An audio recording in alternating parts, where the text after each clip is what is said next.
in cyberspace. So what's the future? The future is that for to flip gold, it's going to replace gold. Bitcoin is property, it's not a security. Because people that want to store their money, they want a safe haven store of value over the next 10 to 30 years. It's not a bubble. That's capital flight from a collapsing asset or a collapsing currency that people have lost confidence in.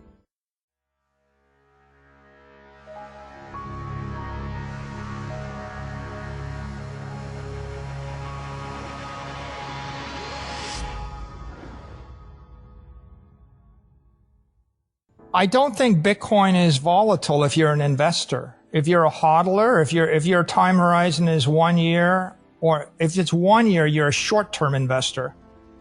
You can find like 2 or 3 times in the last decade when it wasn't great, but it wasn't awful. If your time horizon is 4 years, you can't find a time when it wasn't working. So I think, just a normal, ordinary, responsible investor with a 4-year time horizon will look at it and say, this is very boring, right? It's exciting if you're a trader or a journalist, and if you're on Twitter, and if you want the news to change every day, like people, and I feel like on Twitter, we've got a hyper-inflammatory, like a high-speed, short time preference, like I have to have an opinion every day or every week or every month.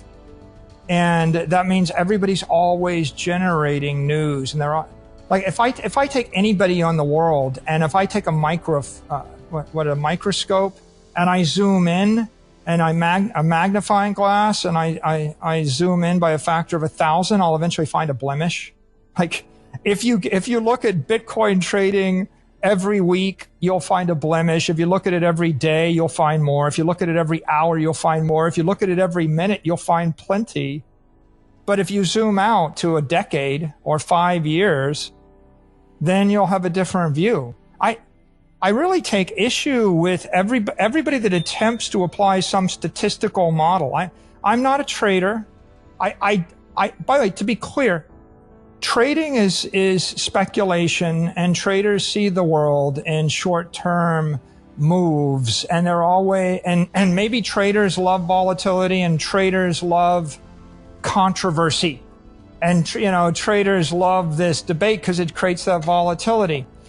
But this is an engineering issue for me. This is the year is 1910. People are wiring their houses with electricity. And you're asking me at what point I'm going to turn my electricity off, or you're telling me how eventually people are going to get tired of electricity, and then you're telling me that wouldn't I really want to convert back to horse and buggy and manual labor to take some off the table because electricity is a scary speculative thing. And I'm like, no, it's running water, it's electricity, it's automobiles. It's not a fad, it's the future. It's not a bubble, it's capital flow. When all the money is leaving the peso going to the dollar, that's not a bubble in the dollar. That's capital flight from a collapsing asset or a collapsing currency that people have lost confidence in. Just like the stampede to the internet. Like, would you ask a company, when are you going to stop using the internet? Are you going to stop using it in a quarter because you've used too much electricity and internet? And I say, and you're like, well, I noticed that your Facebook or your Twitter hits were going down, or they weren't as high, so you just have to turn off your thing. My view is this is all just short-term technicality. And by the way, I don't think there's a single trader with all the data in the world that can predict the future. Like, for example, you're going to go and pull every line of data of every second. If you knew every trade of Bitcoin since 2010 to today, how would that be a better indicator of the future if the future is based upon things that are changing? It's like, this is the thing I said to Keith McCullough. Keith wanted to talk about quad models and correlating Bitcoin performance to the CPI and inflation and deflation, and he's crunching numbers. And just like the Fibonacci retracement is not going to determine the future of Bitcoin any more than the Fibonacci retracement is not determining the future of electricity, right? And inflation is not going to determine the future of running water. And if the economy stops inflating, or if the CPI goes up by 3 or goes down by 2, it is not going to stop a tidal wave from blowing into your beach. If you're standing on the beach and there's a tidal wave coming, the first order issue is that's a tidal wave. And you're going to tell me, well, in the last decade, all of our statistical models didn't predict a tidal wave, and or something. It's like, it's irrelevant because it's an engineering phenomena. So a trader that wants to preach to me about what they think should happen based upon 2017, in my opinion, is irrelevant, right? And let's come back to the key point. If 10 billionaires choose to buy $5 billion or $1 billion or $2 billion worth of Bitcoin each, all of your models are irrelevant. All of your history is irrelevant.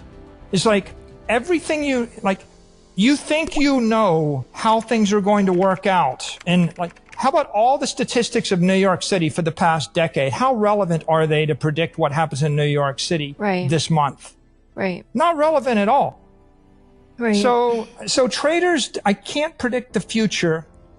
The only way, trading is not a way to make money, by the way, in my opinion. The people that make all the money are people that predict the future. Henry Ford, right? John D. Rockefeller, right? Andrew Mellon. What did they do? They invented aluminum. They invented oil. They brought us cars. They brought us electricity. Andrew Carnegie brought us steel. Mark Zuckerberg, not studying some statistical model. How did he get rich? He kept Facebook stock. He didn't sell it. Right. Jeff Bezos, he kept his stock. So at the end of the day, none of this statistics matters. None of the trading matters. None of the volatility matters. These, people that are living in their little world, studying their Fibonacci retracements and preaching with incredible conviction about the upcoming expected 60% retracement or 80% retracement, they're overlooking this fundamental issue, which is if Bitcoin is a digital monetary network, and if enough people with money and power decide to adopt it, it's going to go up and increase by a factor of 100 or 1,000, and there's nothing you can do to stop it. And its past is completely irrelevant to its future. Right? So looking back makes no sense. The only question you got to ask yourself, Laura, is, and here's the question you got to ask, how much Bitcoin is Square Cash going to sell in 2021 on the mobile app? That's the question. Right. How much is PayPal going to sell? Yeah. Because PayPal and Square are going to obliterate everybody else's opinion about what they think should happen. Right? Yeah. And so I think that too many people in this industry have been around too long, and they're captured by their past, and everybody wants to draw on their past because they own it.